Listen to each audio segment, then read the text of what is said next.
This guy likes being on podcasts way too much, bro. He's so hyper. He's like, I can also be extra low. Are we recording? Yes. They should put this on there. How about we don't? Are you ready? Yes. Okay. I don't know where to look. Look at the fucking camera. I mean, when you can look at me and at the camera. Not cuss so much, Jesus. Yeah. PG. What do I pay you for? It's a lot of editing. Exactly. I pay you to be the media guy. What is part of your job? Editing. What's the point if you don't have to edit? Okay. It's unnecessary. Hey, look, the decibel meter is actually working this time. We're talking loud. Nice. We're talking loud. Oh, look, I can see my decibels up there too. Yeah, I'm trying to target zero. Zero. Dongi likes me because he never has to put a beep. Because I don't. That's not true. You cuss. I do, but not really. Not whenever I'm being recorded. Okay, whatever. Anyway, welcome back to the podcast, guys. This is what we're gonna call a Thanksgiving special. And what's so special about it is that I literally just asked on Instagram earlier, what do you guys want me to talk about? So that's what's special about it. This is like when I have a live and you guys ask me a lot of shit, but instead we're just gonna do it on a podcast. So yeah, I've got Mooney with me. We planned these very thoroughly. It wasn't Extremely thoroughly, not last second at all. All of our media is very well thought out, including running a 60 to 130 in front of a police officer. Yo. That was we thought a lot about that one first. Yeah, lots of planning here, guys. Anyway, what's new? Well, we didn't go to jail, so that was good. Any day that a cop pulls us over and doesn't impound us and suspend our licenses and send us to jail is a good day. Yeah, so you need to knock on some wood with that one. I mean, Chidong was kind of a puss though. He didn't want to keep going. He's like, yeah, you go. We're going back to the shop, man. Why don't you run more? He still hasn't got me a 4.4. You know that, guys? I'm still waiting for a 4.4. Also, we did run more. One more run. Ooh. No, you let off. You're like, oh, I'm spinning. Also, stop. Get traction arms then. Then. Get traction arms. Traction, whatever. The weather cools off tomorrow. I think Thursday is like 48. Yeah, Dingle Dong is gonna run us a freaking 399. Gut it. Do a fat burnout, and I'm gonna yeet the motor a little bit more. Get a 399. I'm not flashing. 43 pounds on the. What do you think? 43 pounds, 64, 66. No. Why stop there? We have the meth kit still. We should just put the meth kit on. No, we don't have Meth the meth kit kit all the anymore. time. Yes, Oh let's my do God. it. Let's do it. Okay. What are our plans for the rest of the year? That's a good question. It's about what, a little over a month? Well, a little over a month. With holidays. The end of the year is pretty slow. So our plans are to sell. I mean, I don't know. You have any plans? Where are you going? What do you mean, like? Got any vacations planned? I have a track day.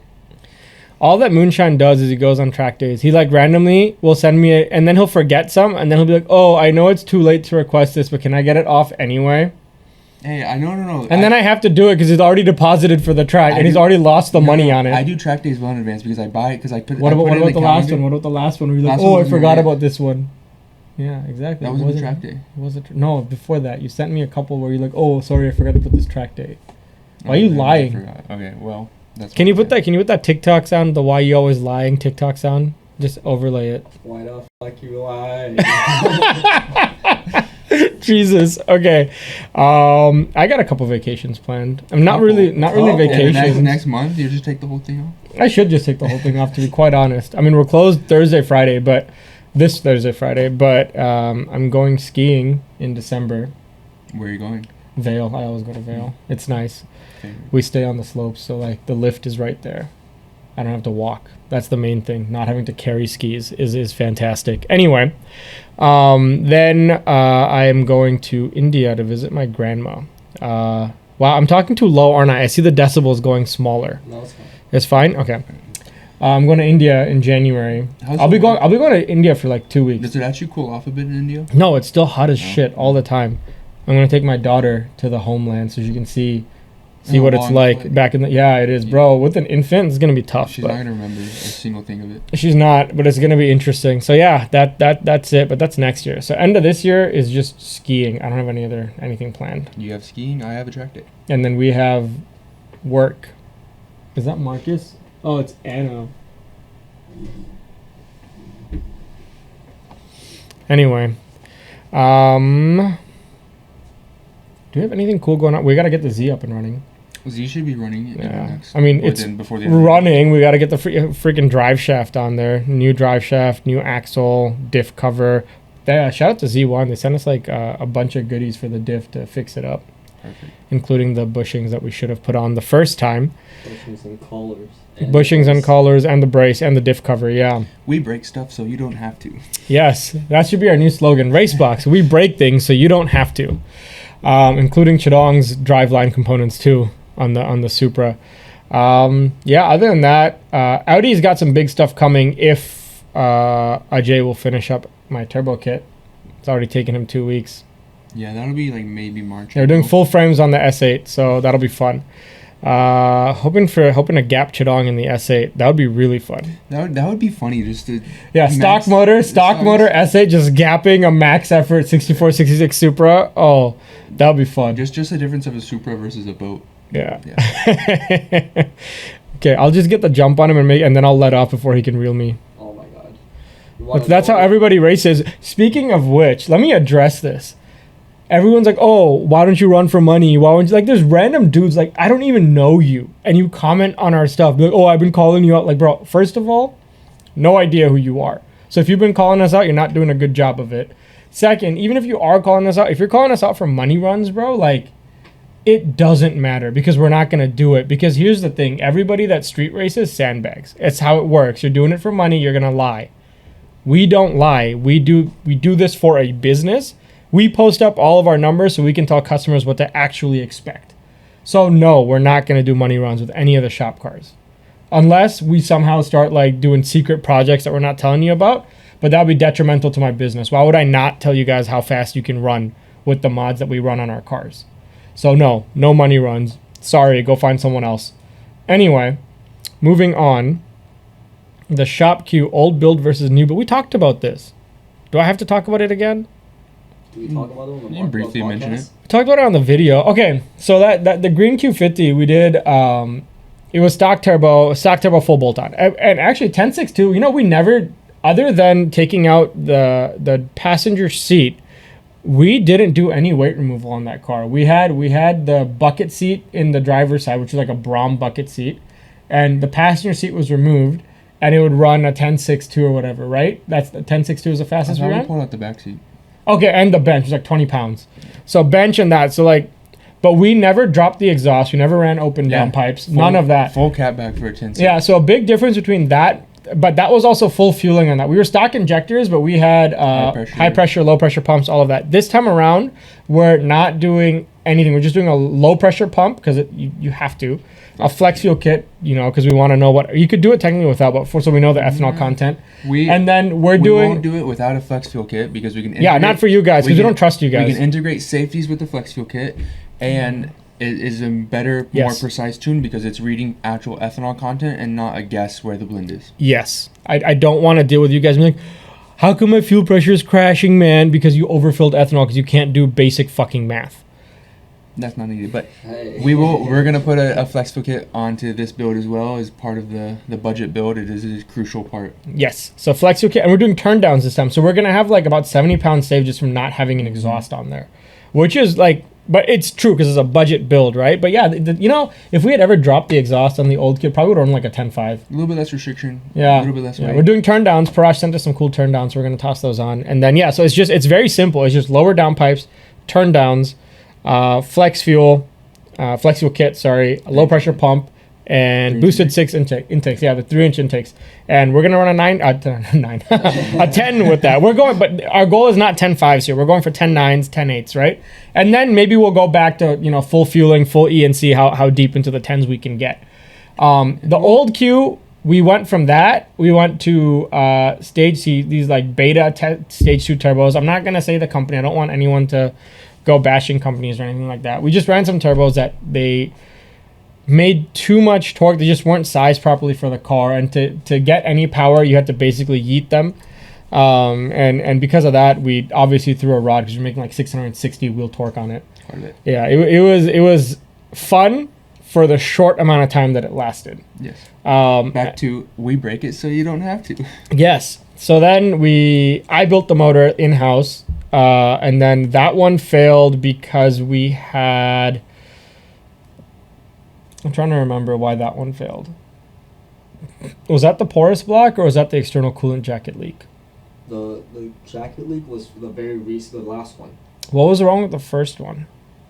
Was it? I think I was not here for that. I got here when you guys. Did we go straight? I thought we went straight to the closed deck. No, not on RQ. Oh, this is so long ago. This was like 2 years ago. Yeah, people are asking though, so we gotta. Did we do 2 or 3 motors in that? I know There was 3 motors, dude. We put 3 motors in that piece of shit. There was. What failed on the first one? Didn't one of them have an oiling issue? When I first got here, when I first started working here, we were building. It was alive. You drove it one of the times on a motor. Which one was it? That was the last one. You saw the last one with the external coolant jacket leak. This is one we got built by Ben. Yeah. So the one before that, it was here. I was on the engine stand when I got here, when I started working here, and then yes, that was something. It never ran. It never ran. You guys did something to it. It never ran. So I think the one. No, that's the one you ran. We did put it in and we dynoed it, and then after that, you were driving and logging on the street, and then we came back. And it started leaking coolant. That was a coolant. That was the last one. That was the external coolant jacket. After that, we didn't try again. We left it. What was that before that? That was the one, and then after that. Anyway, I can't remember. Oh, no, what was it? I don't think you built that many. I think every time you sent it off to get built, there was a problem. The block was not good. You went through 3 blocks trying to find a good block. Yes, because the blocks were trash. That's what it was. OEM Nissan blocks. OEM Nissan blocks. Yeah. So you only put one. So you did. I think that's what it was. I think the engine blew originally, and then you sent 3 blocks to get built, and every single one of them was bad. Finally, you got one. Then you did the closed deck. You know what I'm confusing with? I'm confusing with the customer that we built one for. We built it for a couple customers. One of them was sad because he didn't put new heads on it, and his previous heads had damage, I guess, internally, right? That's when it dropped the valve, right? Yeah. It dropped the valve, killed a brand new built motor. That was a brand new short block. That one sucked. Yeah. Anyway, we don't build motors anymore, and we don't, in general, build VR30s or send them out because. Yeah. So anyway, we're not doing that with this one. We're going to keep it stock this time around. We're going to keep it stock until, which brings us on to the next one, the AMS VR32 big bore block that we will talk about. I can't wait for that to come out. I mean, I'm down to buy that and toss it in the car if they're selling long blocks. I would much rather buy a built long block than buy a short block, man. Like long block that I can just boop, done, easy. Yeah, you don't want to mess with the timing, the heads, all that. So. Yeah, so our plans, budget, expected power. I mean, the budget for the 10 second is like 4,000. I initially said under 5, but we're gonna get it under 4. It's gonna happen. And then I think what I'll do is we're either gonna do a high pressure pump or add a meth kit and go for 5 under 5, like 500 horsepower under 5,000. Get it? Haha, cool. We're gonna do that. And then after that, we'll see where it goes, man. Maybe we'll toss on the Z1 turbos. Maybe we'll toss on the AMS turbos. I don't know. We'll see what we want to do with the car, where it goes after that. But the idea here is, again, we break stuff so you don't have to, but we also want to provide you guys, here's the thing, right? And I don't mean this in a bad way. Q50s are not expensive cars anymore. So a lot of our customers that come to us, this is their first car they're getting into. They haven't put a lot of money into the car itself, and they don't want to spend, if you spend $25K on the car, you don't want to spend $20K modding it, and I don't want you to spend $20K modding it, right? So we're trying to find the most cost-effective, budget-friendly performance for these cars, and the sweet spot on Q50s, as you and I have been saying forever, is stock turbos, man. Like full bolt-on stock turbo, these cars eat for what they are. And yeah, E30 and E, there's not really any other stock turbo 6-cylinder other than an S50. Okay, so excluding true M cars, okay? True M cars, and probably, are there any true AMGs that are 6-cylinder? No.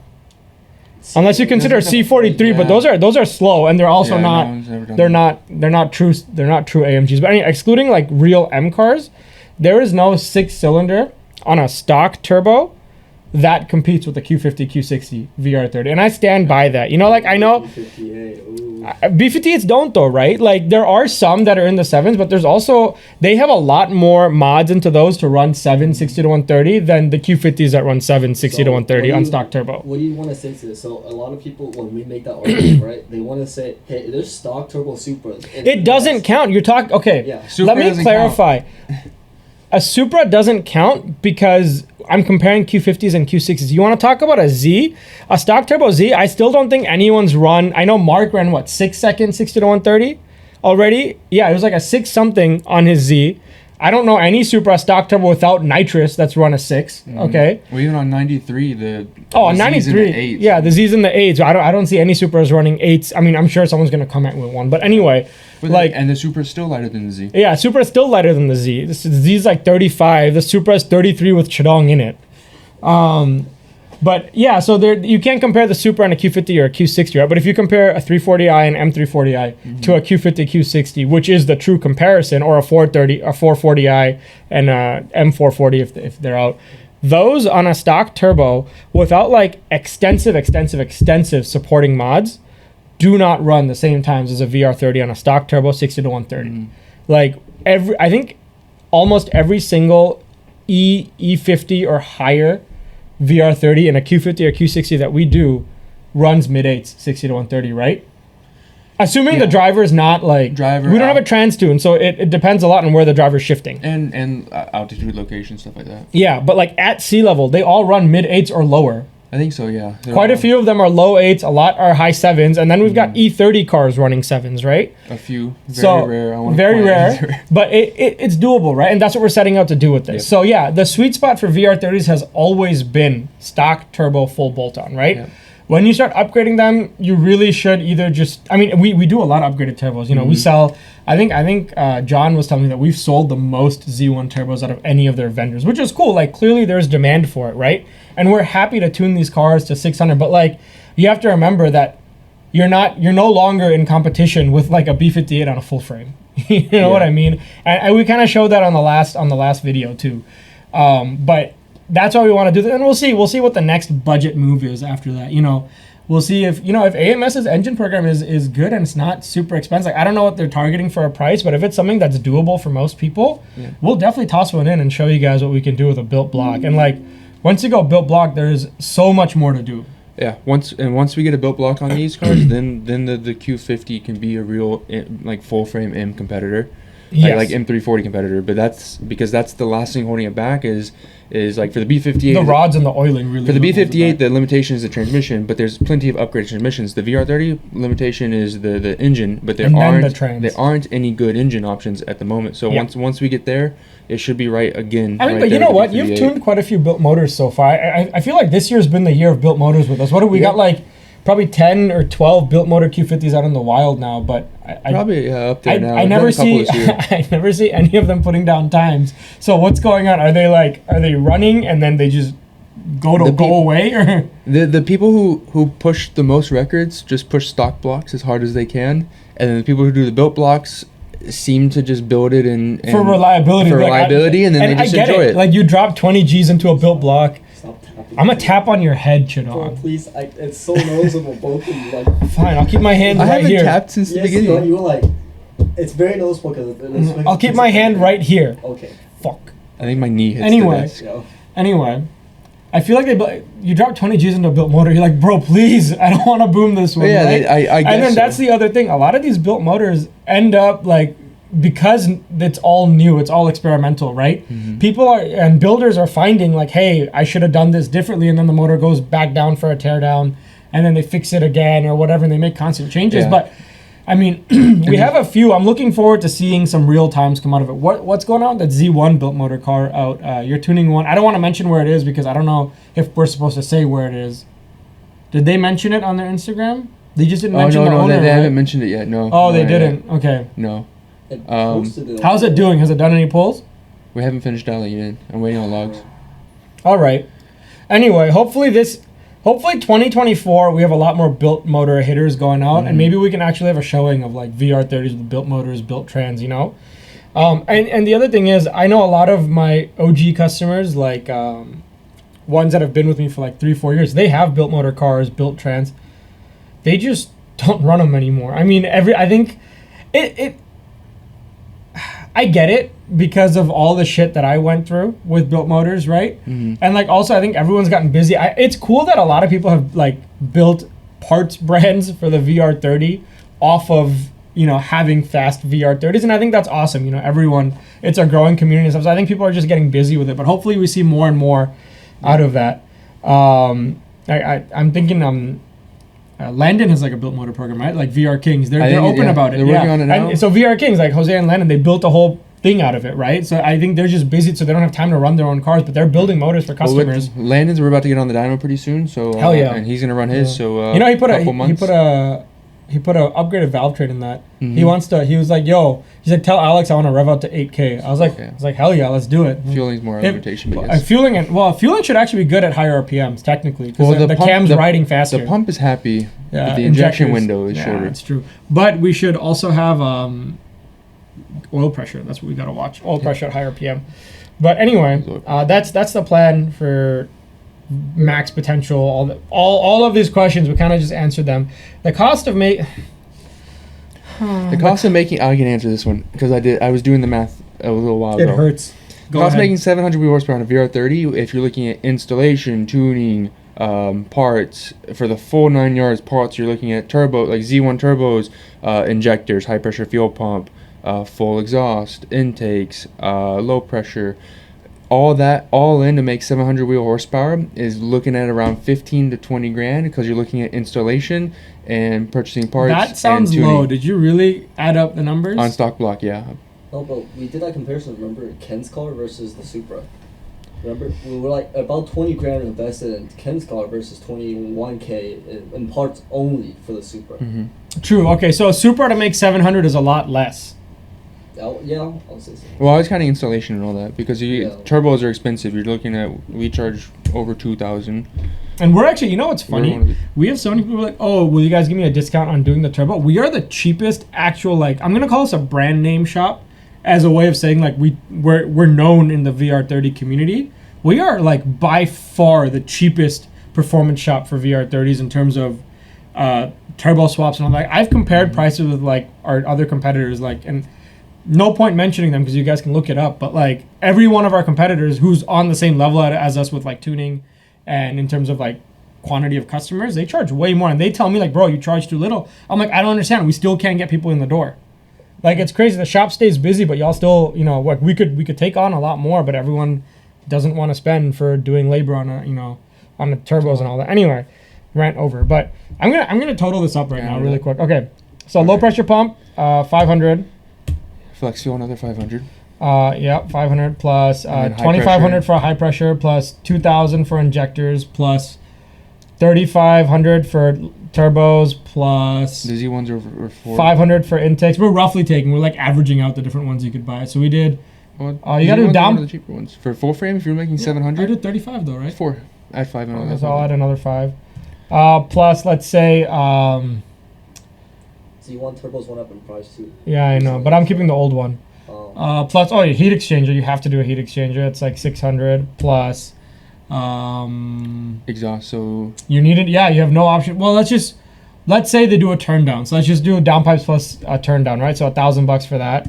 Plus what else? So that's fueling. We did fueling, cooling, turbo, and exhaust. So then we're looking at tune and installation.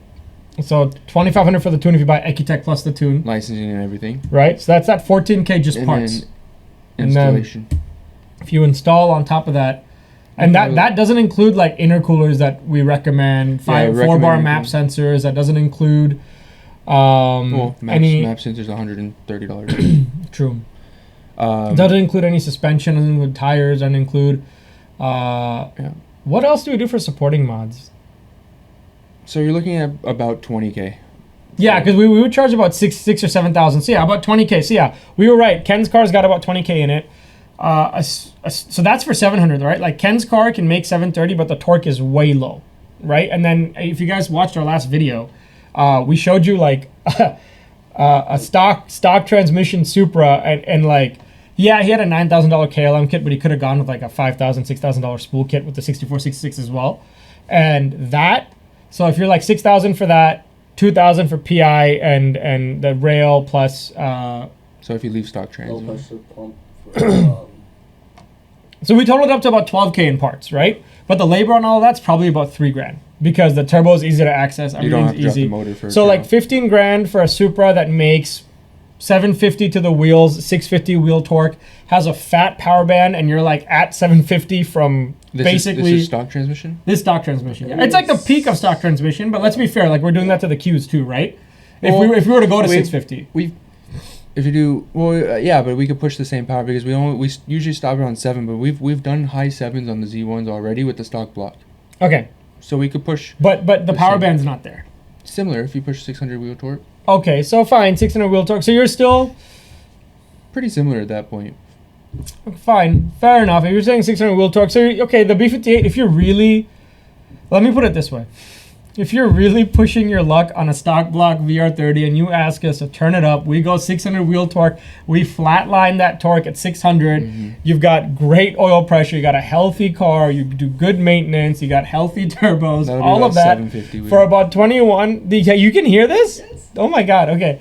About 21K, you're gonna be at 750 horsepower, 750 to 780 at 600 wheel torque, mm-hmm. and a similar power band to if we kept a Supra at, not Supra, sorry, a B58 at 600 wheel torque, and they were on a, on a stock trans, 600 wheel torque, a full frame turbo, and they'd be about $6,000, $7,000 less invested in the car, but also, and I have to say it, they could beat the shit out of that car every day. And that shit would last. As long as they're not, is it 6 year that kills? As long as they're not shifting as long as you're not fucking racing into 6 year. Yeah, you got 6 years weak on ZFs, It'll right? Be pretty okay. Yeah, they'll last. And the motors, most importantly, the motor is gonna last. Yeah.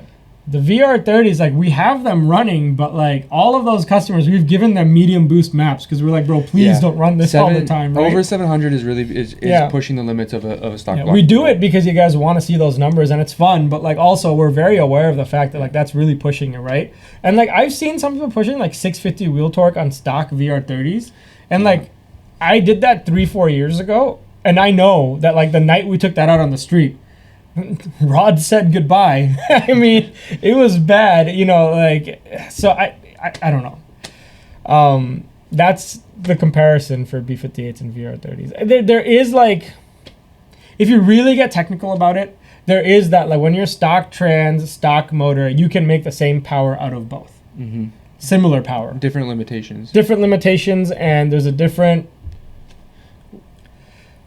you're only going to get so far with it, I guess is the best I'm going to say. One of the other nice things about B58 is the reality of it is that it has better aftermarket support. Yes. You can already get port injection on it, which means that if you do build a 700 horsepower B58, you can just go to the pump an E85. A VR30, we're limited about, if you want to make 750, we're limited to E50 unless you want to throw in methanol or other stuff. No, we got injector cars running E60, E70. For 750 for the... Not at 750, yeah. At 750 it starts running out, yeah. So you still can't really just run what comes out of the pump until we get. So that's really the limitations. The VR30 platform is just behind the B58. We don't have the built motors. We don't have the built trans as well as the B58 does, and then port injection still in the future. Yeah, I don't have anything to add to that. Yeah, okay, moving on. I'm tired of the VR30 versus B50. I know I asked for this with the Supra video, but like I had to mention it because I had the dynographs readily available. It's like, here you go. Here is what we're talking about. Yeah, they're both great platforms. They both have their strengths. Exactly. Like like I said, VR30s, the price point for them that's perfect is stock turbo FBO, and that's really what we want to push with it, right? And I think hopefully, I know Alex doesn't like this idea, but like with once we push this E30 into 10s, I am gonna make that. I'm telling you guys, you heard it here first. I will make that an option as an OTS map with a very lengthy waiver that basically says, this is on you, this is a full send map, do your research, make sure your car is healthy, fill up good fuel. Here's the map that was on our queue when we ran 10s on E30. And you guys can do with that as you wish. Go the custom tuning route option. Do OTS, it's easier. For me. Okay. Porous block Q50s. I mean, people ask me this all the time because we have a Z. Like, oh, did they change it? No. As far as we know, the blocks are the same. There's no changes that have been made other than a few part numbers on like accessories and turbos. It does seem to have gotten better. I don't hear about it as much as you once did. I think it's just because there's not as many being sold. I think the reason we don't hear about it is here. You know what? Here's a great way to pull it up. So Z's, we've only sold 1,300 in the U.S. so far. No, not about Z's, just Q50 sales numbers. Oh no, I'll show you. No, I'm not talking about Q50 to Z. I'm talking about in the last like year or so. I feel like I hear porous blocks less often because all the ones have already done it. Maybe they got sorted out, but yeah, but no, it's still definitely an issue. So look at this. Look at this. Look at this. Look at this. Look at this. Even it's still a current issue. There are still currently porous block issues. Look at this. I get emails. Okay. Out of the model years, so everyone always says, "Oh, there's more porous blocks in the 2016 to 2018 model years." That is because in 2016, there was 44,000 Q50s sold. In 2017, there was 41,000 Q50s sold.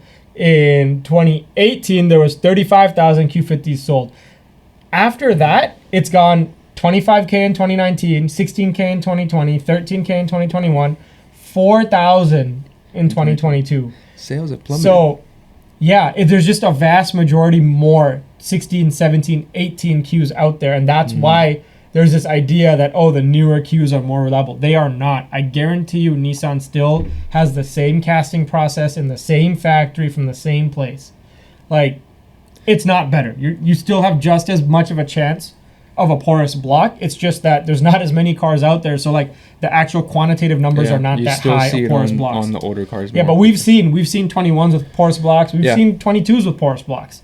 It still happens. It sucks, but it's just, at least as far as I know, dealers, if it's a true porous block issue and you haven't thrown a rod or anything and you catch the porous block, your mods don't matter. They will warranty it, any dealer worth their weight, because Nissan knows it's a casting defect. It is harder to prove. They have made it a little harder. I feel like I'm surprised there hasn't been a class action or like the what is it, the NHTS, whatever, the people who put those service bulletins, they have not forced this to be like a recall issue. Like, you know, it's crazy. The Audi 4.0s, they've sold so few of them, but they had in comparison to this, right? But they had like the oil strainer recall. That's like a no mileage, or like 150,000 mile oil strainer recall. Doesn't matter what's done to your car, they have to do it. I'm surprised Nissan and Infiniti have not been hit by that, because it is a serious issue. Yeah. This shows that Infiniti really needs to do an update to the car. Yeah, they've plummeted what, 10. They went from selling 44,000. Let's just add this 4, up, okay? That's 18. That's 34. 34 plus 25. Say 26. 34 plus, I'm rounding up because whatever. 34 plus 26 is 60. So between 2019 to 2022, they sold 60,000 Qs, okay? And from 2016 to 2018, so 4 years, the last 4 years was 60,000 Q50s. And this is just Q50s. Q6s have plummeted way more. But 60,000 in the last 4 years versus the 3 prior years, 2016, 2017, 2018, they sold 120. They sold twice as many in the first 3 years as they have in the last 4. Well, yeah, in 2016 they did 44,000. In 2022 they did 4,700. That's crazy. What is that? That's 90% reduction? Yeah, 90% reduction. So, yeah, that's what I have to say about porous blocks. They still exist. They're still a problem. No technical updates for the VR30. It's the same. As far as someone, I would love, honestly, I would love if someone reached out to me and was like, actually, there's been this that's been updated on the VR30, because then I could confidently tell people to buy a newer VR30. But as far as we are aware, as far as all the shops we work with are aware that have told us anyway, there are no differences on a 2016 VR30 versus a 2022 VR30, other than they blocked off like one of the PCV ports. They blocked off, or they killed the EGT sensors, which was not a reliability standpoint. They did that for money. EGTs were helpful. They got rid of EGTs. There's some coolant. Is it cooling or PCV on the back that they got rid of? I think it's a PCV. No. Okay, I don't know. It's some accessory things, but nothing major that accounts for reliability was ever changed. Yep. So, trash. It's not trash. Sorry.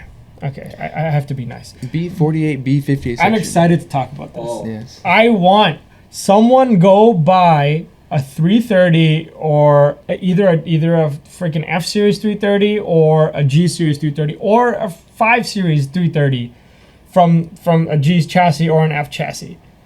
Please. I meant 530, not 330. I'm sorry. Please buy one. Bring it to us. Mini Cooper. Give me 15K. 15K, that's it. All I'm asking. I will give you a 700 horsepower, reliable 4-cylinder car that will demolish so many cars on the road. And it's a 4-cylinder, and they're so cheap used. Like, it's such a sweet spot. I have told the guys I want to sell. I've literally said this. I want to sell the Z, I want to sell the Q, and dump all my money into a 4-cylinder BMW just to see how far we can push that platform. But obviously, I can't do that because you guys will cry that I don't have a VR30 shop car. So I keep them around. John needs to put a massive asterisk on this, on the your statement 700. right there. 700. Oh my god. I'm doing it. Bring me one. 15K. 15K. A health. Okay, let me fine. One asterisk. Has to be healthy. Don't give me a brick clapped out one. Bring me a healthy B48 or B46, whatever. If you really want to be fast, get a 2-liter Supra and bring that to us. Yes. Bring us a 2-liter Supra. They're so light. Bring us a 2-liter. Okay, 2-liter Supra and 15K. Don't they all 700 horsepower. You can gap Chidong. Don't they all need to be femto because they're all 22 and up? No, there was 2 liters before. Before 21? Or a 2-liter Z4. Those are so sexy nice. too. Those look good. Or the Mini Coopers. No, the Mini They're not Cooper's supported by ready yet. Ecotech yet. Oh. We gotta wait for that. Wow. Yeah. No, I don't think all. You know what? I have a computer in front of me. What am I doing? Let's look this up. That would be GR sick. Supra Wikipedia. Huh? The 2 liter. I thought they're all there. It's a new. It's not. There was no 2020 2 liters. Shut up, Dong. We're looking at it right now. Yeah, but you can still get 21s that are don't need the femto. Yeah, like yours, Dick. You literally drive in a 21 Supra that didn't need How femto. many of those are there? They exist. It's based on. I believe the easiest Also, way is by the VIN. You're wrong. Model year. Look at this, Chidong. Come here and look at this. Model years 2020 to present. 2-liter Supra existed. You're also using Wikipedia. I don't know how much I trust that. I think 2020 is when they were producing. No, 21. they exist. It might Oh, sorry. Okay, hold on. Oh my god. Because the first year there's no. Okay. USA and other countries, B46, B20 was only in the USA ones, but it still says 2020 to present. No, they've existed. You know what? Why am I doing this? 2020 2-liter Supra for sale. Oh my god. Wow, she's like, oh, that's cheap. Let's go buy one right now. Toss my credit card on it right now. Hey, yo. We should find a salvage title one, and just do a budget 700 wheel Guarantee it horsepower was a Supra. takeover car. Yo, we should take it to takeovers. No.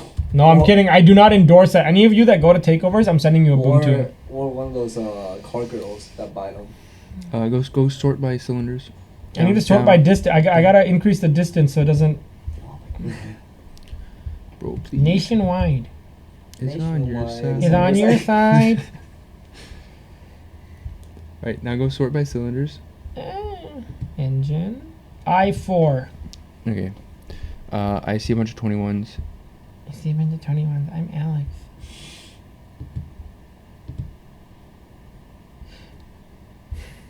I was gonna scream and tell you guys I was right. I retract my previous statement. There are no 2020 model year 2-liter Supras. They only started in 2021. However, you can still find one pre-0620, and you should.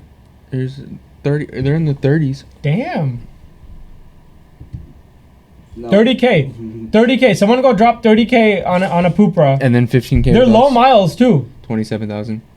Hey, this is below the VIN. This tunable. No, 43's not. Oh. 36. How do you know it's not different for 2 liters? Because it's a time thing. What if it's a different series? But it's a time thing. You're a time thing. I may be wrong, but I don't know. What about like boot model? I don't use boot. I don't want to use boot Oh, one. Stop. Okay. Stop. That only counts on Ecotech. That offer to make a 700 horsepower Supra, I'm only doing it on Ecotech because I don't do port injection. You know this. Yeah. I don't do port injection. If customers have port injection, I switch them to Ecotech. I don't bother when I have to do the motive separately. It's just you're losing out on reliability and safety doing it that way. Anyway, B48 or B46, that is healthy. Bring it to me, and $15,000, I will give you a 700 horsepower 4-cylinder. You're talking about crank or wheel? Wheel. 700 wheel horsepower. Listen, you know why I say this? Listen. 700 horsepower on a Q50. We are so used to controlling torque on these goddamn VR30s that we are like perfectly adept to do this. Because on the B48, I got to keep it under 600 wheel torque. We do that anyway. Okay. Someone make this happen. I want to see if he can really do it. I will do it. Someone bring it, please. Otherwise, I'm selling the Z. You know what? Threat. If by January 31st, none of you have brought me a four-cylinder BMW, not an N20, a B48 or B46, for me to do this to, I'm selling the Z and I'm doing it myself. You're going to make We're gonna 175 horsepower per cylinder to the wheel. Yes. We're going to get a 4-cylinder Supra instead of a Z. Yes. Okay. It'll be faster. It'll be lighter. It'll be nimbler. You still have to upgrade the trans. It'll be more reliable. No, not at 600. It's the same trans. It's the same as the Yeah, the exact same trans. Oh. XHP on it. Done. Not even Rod Sutphin custom tune, bro. Oh. Hell yeah. 9-second B48. Here we come. I'm doing it. I'm doing it. Okay. Right. Oh God. Anyway, that's my take on the B48. You can continue with the other questions. Do you even know the answer to this? The different B58 gins, T1, T12, T1, TU1, T1. That I can't speak. Do I know the answer? Is that the question you're asking me? Do I know the differences of the TU1 and TU2? Ha! No. See, that's why he's a VQ tuner. Anyway, speaking of which, have you tuned VQ37 HRs? Yes. The HR is not a thing. Sorry, this guy wrote HR. What do you want me to say? I'm reading off a freaking script. Okay. It's a teleprompter. We tune a lot of VQ37s. Yeah, I don't know where this idea comes. Okay, actually, I do say I'm not a VQ tuner, so maybe that's why we tune VQs. We only tune ones that are worth our while, though. That's the best way to put it. We will tune in pretty much any VQ, but people who come to us and are willing to pay our prices for an NA VQ, we're fine with it. We have no problem. We'll give you a great NA tune. But the truth of it is, people don't want to pay that much for NA VQs usually. But the boosted ones are I like the boosted ones. They're fun. They are fun. You know what I hate about this though? Josh, I hope you're listening to this. Josh at Driven Motorsports New York, you big. You know he texted. You know what he asked me? He's like, "Oh, is Alex gonna do all the boosted VQs?" And I'm like, "Yeah, probably, because I don't have time." And he's like, "Okay, good. We'll send you more." What was wrong with my tune, Josh? What was wrong with it, huh? Huh? You didn't like my tune? Anyway, continue. Talk about your freaking boosted VQs. We need to join him in the next podcast. We should. The boosted VQs are great. I don't know what more to add. You can make. Ronnie texted us. Well, in the teams. Sent vehicle info to tuner. Let me know next step. Next step is you wait for this podcast to finish. I wonder how much Dong is going to cut out of the podcast. He should keep that part. Talk about your boosted VQs. They are great. You don't need too many mods. The main thing that's important that I recommend, if you want to just keep it really easy setup, spend the money on a fuel return. Spend the money on ID 1300 injectors, and then from there, any reputable turbo. Why 1300s? Why not 1050s? The 1300s have more capacity. It's just you can just pump whatever you want, ethanol in there, and never have to worry. Fair enough. Same thing with the fuel return. If you do a fuel return, fuel pressure will remain consistent. You never have to worry. Yeah. So hey, can you total up a cost like that? Do you have that off the top of your head? It varies on the turbo kit quite a bit, but a fuel return is probably about... You know, I have a great idea for the next video. You know, it'd be a sick YouTube video. You can cut this out or you can keep it in. I don't care. We should do a video about building the cost of building fast, modern 6-cylinders, and we can literally go through and mention all the platforms that we support. We can do an honorable mention for S58s, but truthfully, those are so expensive right? We should do the cost of building 9-second 6-cylinders, modern 9-second 6-cylinders. We should talk about that. That's a sick video we can do. Yeah, that'd be nice. Set up to get probably 4 or 5. We could do obviously B58. VR30 is gonna be a little tougher, but yes, possible. It's still possible. Yeah. VQ37, LF4. What else? VQ37, LF4, S58 we can talk about. S55 we can talk about. Yeah, pretty good list. Yeah. And the B9, the 3 liters from Audi. Oh yeah. Yeah, the B9s. Yeah, we'll do that. That's a cool one. Great. I really want a B9. What happened with HP? Nothing. So David and you didn't read the Neil, question. Yeah. Okay. Sorry. What happened with the HP tuners, people? David and Neil came by to say hi. They're super great guys. We love chatting with them. We talked about things that we can get, for the VR30 platform, specifically for TCM tuning. Trust me, guys. I put it all out there for you guys. We're hoping to see some quicker support where we can start rolling it out. I did go over the definition files on the few TCMs that are defined. It seems like there is enough tables there to make a decent, good tune file for the transmission. We just need to get more of the actual end user support, because I can't have it where you guys need to send me your cars to do TCM tunes. And it's not even that. The way it currently works is if your car is not supported, what I have to do is I have to first read your ECM, right, with HP Tuner, send that, wait a few days for a response. Then they'll send me like a beta to test. Sometimes the beta doesn't work. I wait another few days for a response. And then I send that, then I can finally read it. And then like, okay, now we have to add the definitions, and I wait another few days for a response, right? All in all, to do a TCM, if your car comes in, it's not supported, I need your car for 2 to 3 weeks just to get a TCM tune on it. And I cannot in good faith have you guys send your cars to me for that long. A, I don't have the parking space to have your cars parked out here for that long. But B, like, just wait. Wait for it to be quicker, because once it's ready, it's going to be remote. Boom, send you the nice little green RACEBOX HP Tuners dongles. You upload it with your phone, and we're done, man. It'll be the easiest thing in the world. So I'm waiting for that. I apologize to the few customers that bought from us. We tried to warn people as best as we could that it was a beta, so I hope they understand this isn't to do with us. But, things are coming. Fingers crossed. Things are coming. David was, it sounded very promising. He said he's going to push it up the ladder. So let's see about that. And then we just talked about the other cars we work on with HP Tuners, talked about his LF4, the Global B platform, all that. I'd love to do more, honestly. I really like doing the American cars. It's just a pain in the butt to get them in. Yeah, well, it's like a race to the bottom on tune pricing with those cars. The other issue with the LF4, for like the Global B at least, so if you did like a CT5, LF4, it's $1,500 for the unlock. You have to put licensing on it afterwards, and you have to send it to HP Tuners, which their unlock process is really fast, but you got to account for shipping there. They get it back to you about a day, maybe 2 days, and then shipping back. So it's definitely a process. You're typically out of a car about a week, $1,500 plus another $400 in credits. So, and then the tune adds up. It adds up quickly to tune. Yeah, and you guys complain about EcuTech costs. Not to say that it's not a justifiable cost. I mean, HP Tuner is the only one with Global B support. Yeah. People should be doing it. If you want to tune your car, pay to play, right? Like ZR1s forever have been paying like $2,000 for an unlock. Well, and at the end of the day, that's the thing. It's you're looking at the Blackwings and the CT5s. They're both expensive cars. Yeah, so. and the C8s, they're all on Global B. And the C8s. Actually, even the new Silverados, they're all Global B.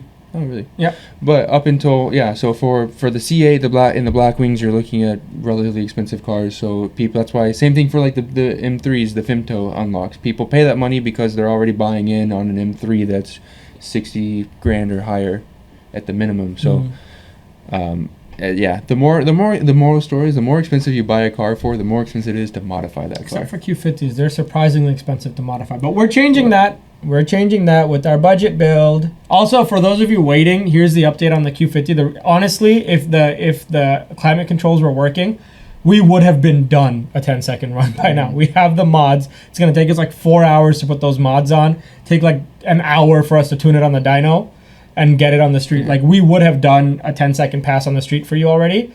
We're just waiting on the multimedia. It's with Infinity. It's being warranted because I got tired of chasing it. It's a 7,000-mile car. It's got warranty. There's no reason that I should be chasing clear like OEM issues on this car. So I just dropped it off at the dealer. They're working on it. Whenever we get it back, I promise you, the day I get it back, everything drops in the shop. We're putting the mods on and we're sending it. Yeah, but we have time. We're getting right into the best weather we get. Today, the high was 80 degrees. So we're not quite there. We'll be there soon. At Thanksgiving, it always gets cold. Every year Thanksgiving gets cold. We always get a cold front. Usually end of November to about February. That's when we started running those the early like 10-7 runs. Yeah. They were all the first 10-8 we ran was on Thanksgiving. Thanksgiving evening we ran it. And then close to Christmas we got the 10-6. You guys not have families and stuff to do? What's that? Wow. So Chidong's new to this. You don't understand. When we take the shop cars out, there's no families, Chidong. You're out until we run the time. We used to sit out there. What we do? We would do like 50 passes in a night, bro. I remember seeing a dragon run on like Christmas or New Year. The worst was we went out one time. It was like 30 degrees. and I did not bring enough shorts. jackets. I was in shorts. I think I had a lightweight jacket on. I was freezing. This. Yep. What dyno or street tuning? I still prefer street tuning. I think Moonshine prefers street tuning. There's a few benefits. It depends. So, as far as a new platform goes, or dyno, oh yeah. If it's a car that I've never tuned before, or I've not tuned enough of them, or it's a new setup, like you're like, hey, I want to test out this turbo kit, man. Get it on the goddamn dyno, and get it on a dyno that is calibrated. Right? The biggest pet peeve I have is you guys find the cheapest dyno operator in town. It's some clapped out dyno that doesn't load up properly, it doesn't read properly. At that point, those figures are worthless to us, because if we are on a stock block and we're trying to maintain it at a safe power level, if the dyno reads low, it's worthless. And if it reads high, you're leaving power on the table. So yeah, dyno jets. Dynos are great for or properly calibrated mainline and dyno packs, but I prefer mainlines. Yeah, dynos are great for new cars or when you have a limitation like torque limitation, stuff like that. Otherwise, with a platform we're familiar with, obviously like VR30s, street tuning all day long is the best option. And even then, if you have a high horsepower car like a Z1 turbo and you want to limit torque, keep it nice safe, we need to do dyno tuning and then follow up with some street tuning. So even at that point, street tune them. Street tune is always there. Dyno is usually like the half optional choice. So if you really compare them, I'd say street tuning is better. But they're different and the same at the same time. Yes, facts. But I prefer street tunes. So the other thing about the street tuning that's good is in the process of street tuning, you are learning your car. The worst thing is when we hand off a car to a customer. You know, a lot of times people are like, oh well, what about that car you dynoed? Where's the numbers? They're not ready for the power. We're like doubling or tripling in some cases the power that these cars make from factory. When you come in and you take it out, like you are not ready for that car. It just plain and simple, you're not, right? And I don't mean that in a bad way either. It takes a while to, like, look at Chidong. He's done probably like 300 passes in his Supra. I turn it up 30 horsepower and he's like, bruh. Let me learn this. He's got to learn. You just have to learn. And yeah, sure, it'll take him a couple passes, but think about that's 30 horsepower. Think about when we're going from 300 to freaking 780, right? You just got to give the people time. And a lot of owners are not ready for that commitment too. I think a lot of people think they're going to put these mods on the car, they're going to make this power, and all of a sudden they're going to run crazy times. No.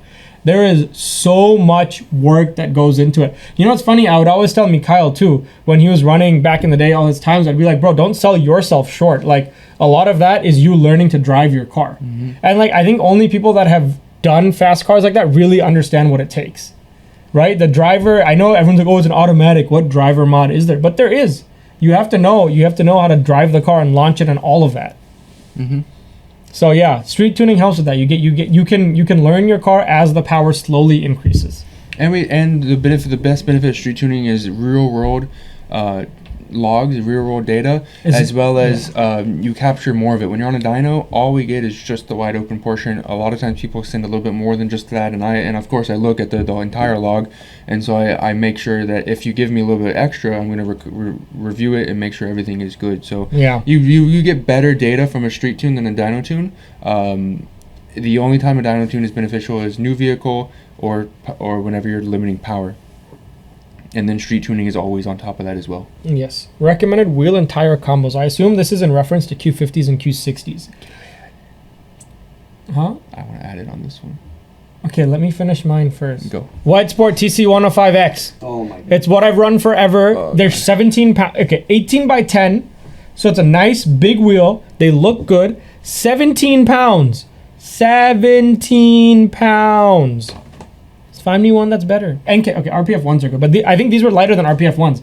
Literally, I did my research. So TC105X was the lightest wheel that I could find with proper off-the-shelf fitment for a Q50 when I was doing this. I remember I searched forever. So my recommendation for every single Q50 owner out there, TC105. Does Apex make wheels for Q50s yet? 5x114? I don't know. If Apex makes wheels, look at Apex. They made for the Mustang because Mustangs are Mustangs, compatible. Yeah. So Apex makes some light wheels, but otherwise, if you want to say JDM, Wedge Sport TC105X, hit up my boy Gavin at OSS Motorsports. He's the one who hooked it up with me for a long time ago. Also, shout out to Mark Dorman at Mod Bargains. He helped me with that a long time ago too. He's not at I think he's at CTS now. Don't look at me. You don't even know him. Or CSF? He's at one of the C. Anyway, Mark was cool. Anyway, TC105X for a Q50. Q60 use spacers. I don't know. A Q50 use this setup. TC105X in the rear, it's 18 by 10 plus 38. In the front, it's 18 by 9.5 plus 25. It's fantastic. You can run a 245 or a 255/40 up, 255/45 up front, and a 285/40 in the rear. Michelin Pilot Sport 4S. That's all you need. It's perfect. It will hook. For all-wheel drive cars, though. For all-wheel drive cars. For rear-wheel drive cars, get a drag pack. You can talk about the rest. Okay. Actually, you covered exactly what I want, because I want to talk about drag pack. All right, fine. You do the drag packs. I'm gonna look at my for messages. drag pack, if you're under about 650 wheel horsepower, stick to a 26. That's going to be a 275/40/17. If you're over 650 and rear-wheel drive, then a 28, which is a 305/45/17. For all-wheel drive, regardless of power, maybe not if you're like over 750, but majority of all-wheel drive, stick to a 26-inch in the rear. ET Street R usually is the tire recommendation, so 275/40/17, and then up front you can do a 275/35/18 in like a PS4S, some sort of summer tire, and that will be a good all-wheel drive setup for a drag pack. Huge. That's big wheels up front. 275/35. That's not that wide on an 18. It's smaller than stock diameter though, so I wouldn't recommend always daily driving on that. Well, it's a drag pack anyways. So because it is I believe stock is around as close to a 27, and this would be a 26-inch tire, so it would be smaller diameter than stock. So your speedometer is going to read high. Any wheel brand recommendations? Do you like one over the other, or is drag racing too cool for you? What do you mean wheel brands? Like for the wheels? Yeah. It doesn't really matter to me. It's the sizing that matters, and then the tires. So tires, I could say ET Street R's are some of the best ones you're gonna get. So usually that's what I recommend, and then yeah, just the 26 or 28 depending on power. Most of y'all out there stick to a 26. Even though I know you all want to go 28s for the looks, Cool. It looks cool. Performance-wise, you'll generally perform better on a 26. Especially stock turbo. Like the Z's drop packs in the video. I mean, that hurt us. Do you remember we talked about, even on the first Z, we talked about when we had the 26, it was cutting better 60 foots. Yeah. That night we went out, we did like 3 passes and it did better 60 And foots. you can see it on trap. Where Yep. With a Z of that weight, we should trap over 130, and we're not. Yeah, we should put a smaller one back on. Oh, Well, only 85, and we're gonna. didn't. do a Oh lot. no. Oh no. I know where those went. Oh no. That's so sad. That's so crazy. sad. Those are brand new DR2s and we just. told you, why did we should just get. God. Why did we get all those shitty wheels to put on that car? Your fault. You should give me some Honda wheels to put on. No, we I have. Yeah. I don't have tires, but I have 4-star F14s in drag pack size. You just need tires. You can throw 26 on that. We could do 26s on that. That's a good idea. But it's not Z spec. What is it? It's Q50 spec. Yeah. It needs to be Put some like- spacers on it, bro. Oh. Put some spacers We on. put 20 mil spacers on last time in the rear for testing, and it was still not good fitment. Do we have? Wow, We don't. such wide We don't fenders. have any Z spec besides those, right? I mean, I think our the clout wheels we made are like negative offset. That's how wide the fenders are in the rear, that you can run a negative offset. Yeah, those are 18s, right? Yeah. No, they're 19s. 19s. Okay, let's wrap this up, because how long are we? We're Pretty 58 long. minutes. yeah, it is really a special episode. We went longer than usual for you guys. Yes. How to dial in suspension. Okay, I'm not an expert on this. I don't think any of us here are experts on this, but I will tell you this. You want more travel in the back, less travel in the front. You want it to be soft in the rear in terms of damping and all that, right? So you want to set your coilovers all the way to soft.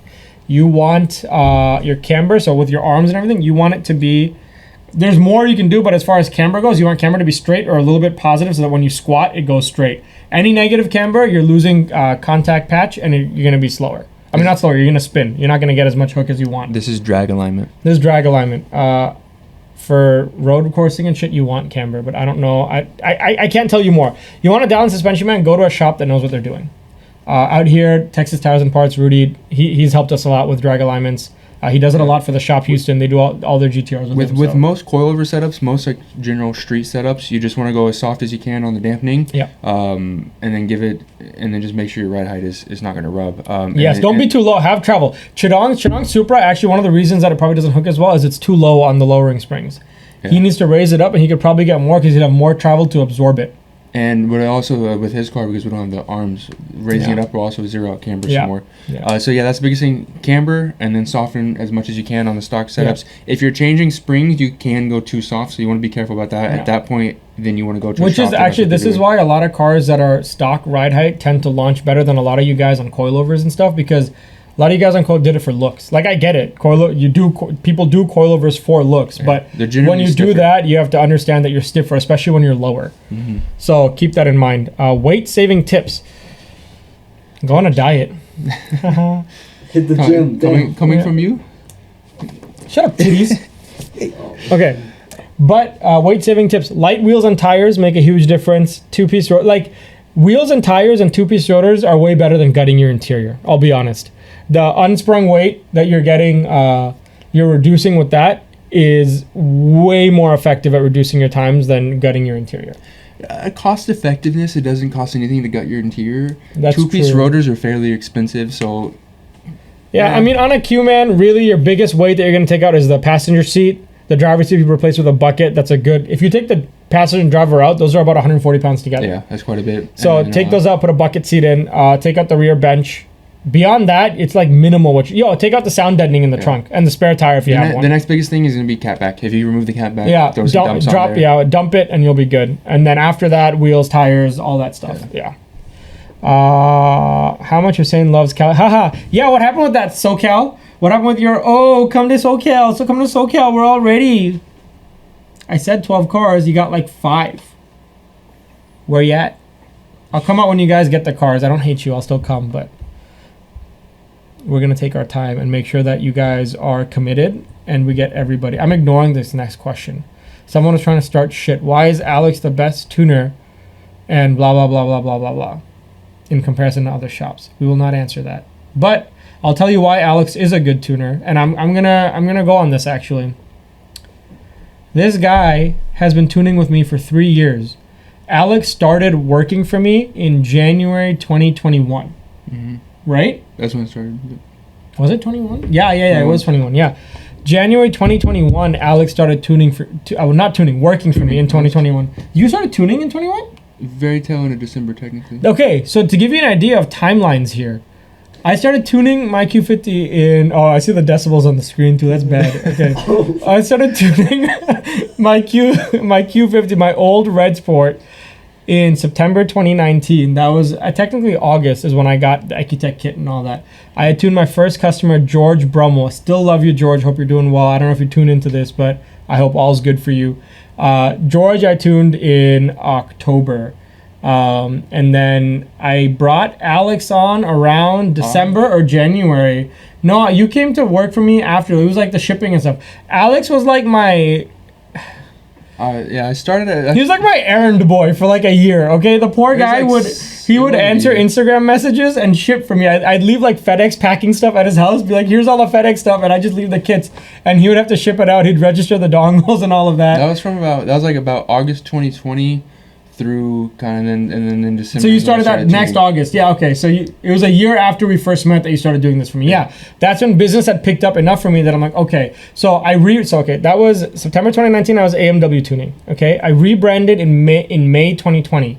In August 2020. Right before I came in, you did the rebranding. In August 2020, Moonshine started working for me, and then by January 2021.